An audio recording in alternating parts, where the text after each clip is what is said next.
ಗಬ್ಬೂರ್ ಬೈಪಾಸ್ನಲ್ಲಿ ಜಗಜ್ಯೋತಿ Basaveshwara auto rickshaw ನಿಲ್ದಾಣದ ಅಧ್ಯಕ್ಷರು ಪದಾಧಿಕಾರಿಗಳು ಗಬ್ಬೂರ್ ಬೈಪಾಸ್ನಲ್ಲಿ ಕೊಳೆತ ಹೋದ ಸ್ಥಿತಿಯಲ್ಲಿ ಕನ್ನಡ ಬಾವುಟವನ್ನು ಹರಿದಾಡಿತ್ತು.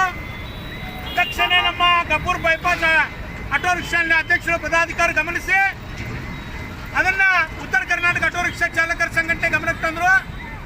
ತಕ್ಷಣ ನಮ್ಮ ಗಬ್ಬೂರ್ ಆಟೋ ರಿಕ್ಷಾ ಅಧ್ಯಕ್ಷರು ಪದಾಧಿಕಾರಿಗಳು ತಮ್ಮ ಸ್ವಂತ ದುಡ್ಡಿನಲ್ಲಿ ಕನ್ನಡ ಬಾವುಟವನ್ನು ಹೊಲಿಸಿ ಇವತ್ತು ಬೈಪಾಸ್ ಒಂದು ವೃತ್ತದಲ್ಲಿ ಕನ್ನಡ ಬಾವುಟವನ್ನು ಹಾಕಿಸಿದ್ದೇವೆ.